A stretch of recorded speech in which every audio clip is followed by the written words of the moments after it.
Hello everyone, in this video, I will show you how to fix Google Play games not working on a Windows 11 PC.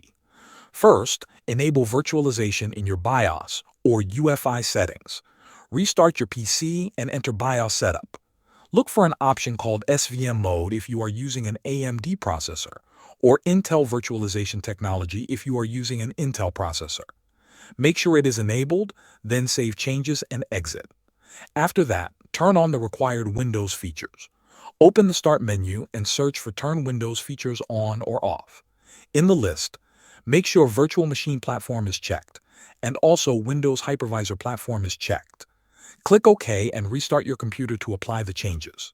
Now update your graphics drivers.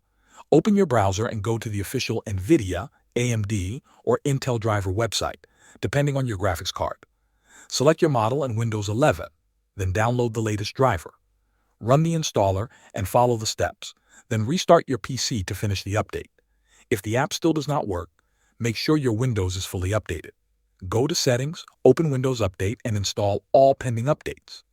After completing all these steps, restart your PC and try again. Thanks for watching.